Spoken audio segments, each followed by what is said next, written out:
Hello everyone, welcome back to the sixth part on how to attack the opponent's king. In today's video, we are going to discuss the sixth topic, which is how to expose the opponent's weak king. And we are going to look at it by looking at the three critical diagrams that can definitely help you to improve your game by 100%. So I don't want to waste any further time. These three critical diagrams can be very crucial in order to improve your game. So let's quickly jump into the video. So in the first diagram, we have this particular position on our board. This time we are playing with the white pieces, and I want all of you guys to pause the video and try to think, how are you going to continue the position if you are playing with the white pieces? Okay, so first of all, black's king is weak, but it doesn't look like it because there are pawns guarding the king. So how can we try to open up the king? How can we try to expose the king? So a move that comes to many of the players' mind is to play the move f5, trying to open up the rook's fight. Guys, it's not a good move because here black can simply push the pawn, limiting the bishop, limiting the rook. You can play the move queen d5 check, but nothing is happening. King f8 and black king is extremely safe. So at place of f5, if you play the move e5 and if you found the move e5, congratulations, this is the best move. After e5, what's happening here is I'm simply attacking the bishop. So if you try to capture the pawn here after f into e5, after fe5, I simply give a check, capture the bishop and win the game. So you can't do so. So after e5, you must play the move bishop to e7. Now, the common move is to capture the pawn here, which is very natural and many players must have guessed it. After e into f6, bishop into f6 comes and you have to trade off the bishop. And after g into f6, definitely you can say in practical terms white is having the advantage. But it's not a big advantage. It is a very slight advantage and black king is extremely safe now. So at the place of this, the best idea is to play the move f5, which is very strong. You simply try to expose the king. You simply open up the position by sacrificing the pawn, by pushing up the pawns in the center. After f5, black is kind of forced to trade off the pawns, either by f into e5 or e into f5. You have to do something. So here, first, if f into e5, I can simply capture with f into e6 check. It's a double check. Black is going to take the pawn, and here there is a very strong move. You can try to pause the video and try to find the answer. Bishop into e5. Simply capturing the pawn, opening up the position. Basically, because two files are already covered, we are trying to open up the third file as well. So after bishop into e5, black is having two options. If queen into e5, already rook e1 and black loses the queen and eventually the game. And if king into e5, it's one move mate and the game is over. So that's exactly what happens if after f5, black captures for f into e5. So now let's try to discuss what happens if e into f5 is played. After e into f5, we are going to play the move queen to d5 check. And here, if king g6, we can simply capture on f6, followed by queen into f5, capturing on f6, and the game is eventually over. The king is extremely exposed. So that's exactly what happens. So after queen to d5 check, if black plays the move king to f8, trying to save his king, we simply capture the pawn. And after bishop takes, we simply take on f5. The bishop is attacked 3 times. We can simply put more pressure on the bishop via rook e1, rook to e6, and then we can finally capture the bishop, and the position is completely winning for white. So that's how you can continue if king to f8. So you can already sense how this position is already completely winning for white. You just need to expose the king, that's it. At the first glance, it doesn't look like it. But once you play the move f5, everything becomes clear. So that's how you must play this position. So this was the first diagram, very crucial. So now let's move on to the second diagram. Okay, so we have the second diagram on our board. This time again we are playing with the white pieces. And I want all of you guys to pause the video and try to think, how are you going to continue the position if you are playing with the white pieces? Okay, so the king on g7 looks pretty safe maybe because of the pawns. But the problem here is the pawns on the king side is very overextended. We can simply pressurize the pawn. And if you guys found the move f4, it's the best move. Congratulations. f4, what's the idea? First of all, we want to open up the bishop, and at the same time, we want to open up the rook, and at the same time, we already want to expose the king. That's the reason we play the move f4. After f4, if into f4, first of all, black have to capture the pawn, or else we are ready to capture either of the pawn and we are completely winning of the game. So black is forced to capture the pawn. If into f4, we play the move queen to f5, not capturing the pawn. After queen f5, we are already threatening queen into f6 as well as queen into g5 because the f pawn cannot capture the queen because the pawn is pinned. So here, black have to defend the f6 pawn because that's the most priority.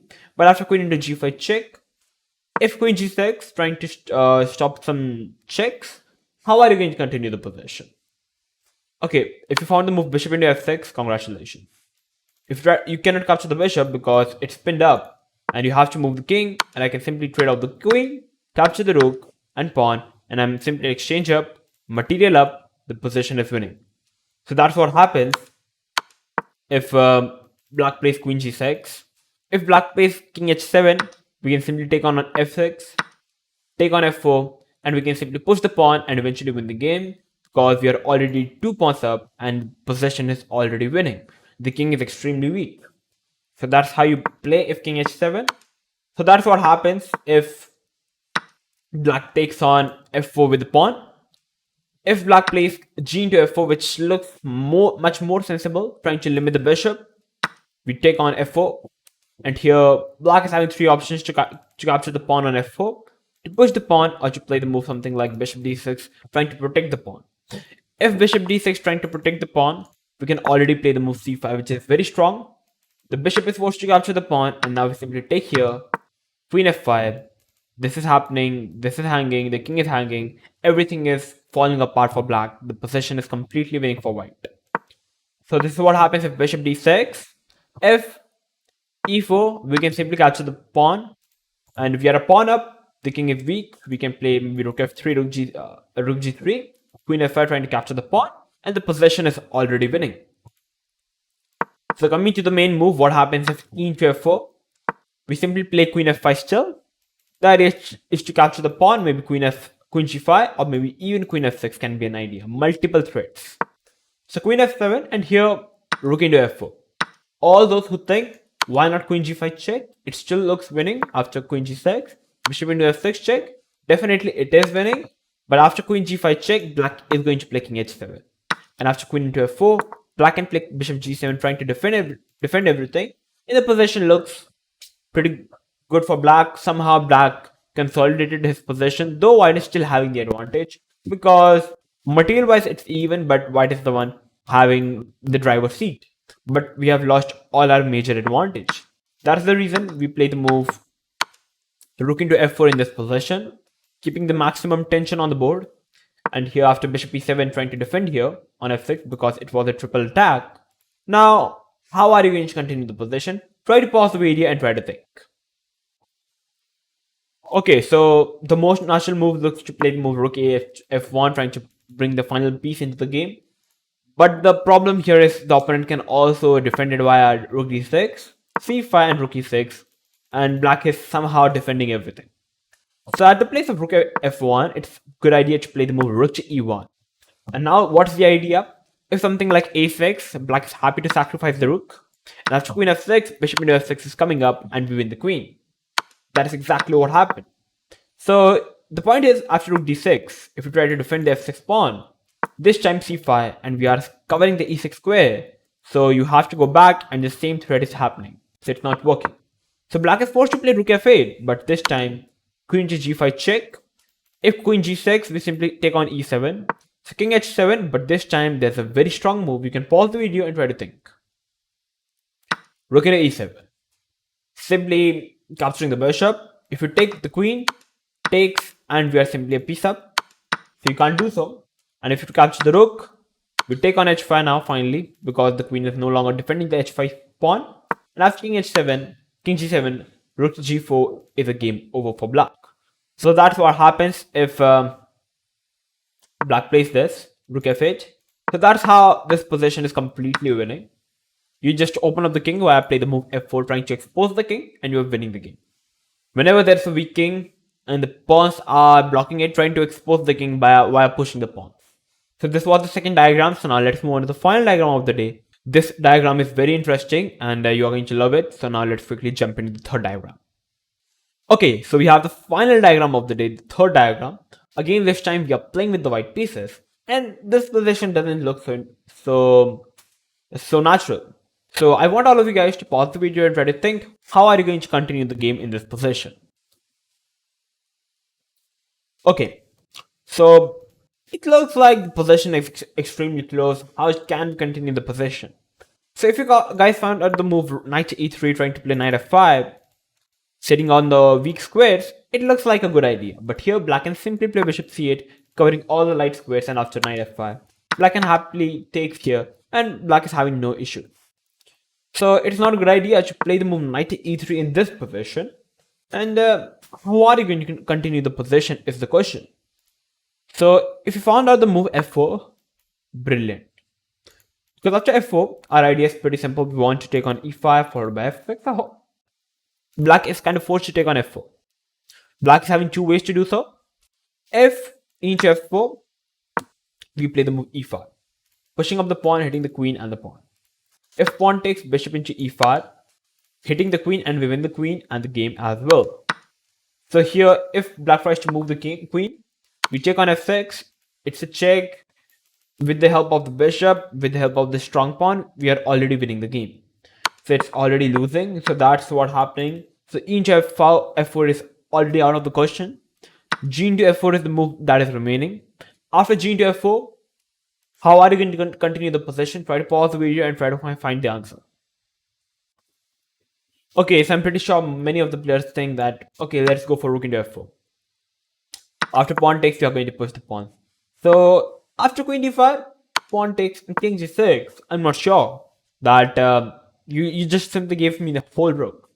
So I'm not sure this position is winning, though definitely this position is winning.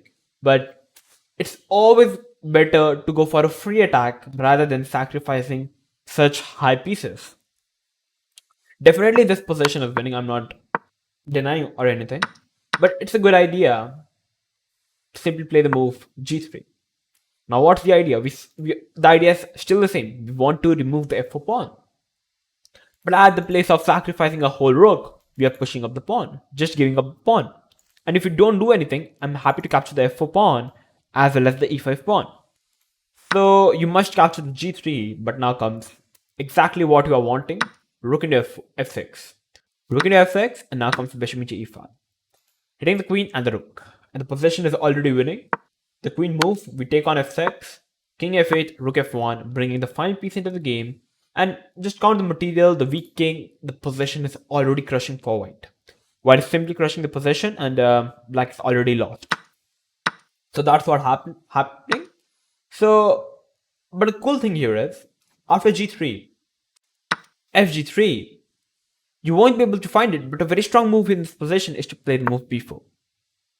The point is, after pawn takes, because the knight is kind of trapped, it has no way to go. So after cb4, we are finally lost. Black have finally lost the d4 control, so we can play the move d4. After e d4, or else we are going to capture on e5 and f6. It's winning. So after e into d4, rook into d4, hitting the queen move, trying to pin up the rook. We play the move rook f5, the queen move, and now simply knight f6. Takes. If queen into f6, rook d7, and black loses the queen. And if king takes, still rook check, and black loses the queen. It's exactly like, you can say, opening lines, a breakthrough, basically. And what's happening here was, first, we opened up the king, we exposed the king. After g into g3, we exposed the king. And then we tried to remove the control from the center, and finally we break through the center. The position is already collapsed for black, and the position is already winning for white. So you can see how interesting this particular puzzle was, this diagram was. It's not easy to find out if you don't know how to react to the position, if you don't know the dynamics of the position. The understanding of the position is very important in this case, because if you at the first glance, many of the players, I'm pretty sure, will go for move 93, but it's not a good idea, because after bishop c8, black simply stops it. So it's a good idea to understand the position, the importance of the position, and the correct way to respond to the position via f4. So I'm pretty sure this Three diagrams would have definitely helped you to improve your game and definitely helped you to improve your knowledge. If it did, then make sure to like the video and make sure to share this video with everyone and make sure to subscribe to our channel if you're new to our channel. It is free for you, but it helps us to motivate to make videos like this. I'm going to come up with these exciting videos like this. Many topics are remaining on the topic how to attack the opponent's king. I'm going to see you soon, so till then stay tuned and keep watching OneShot Chess.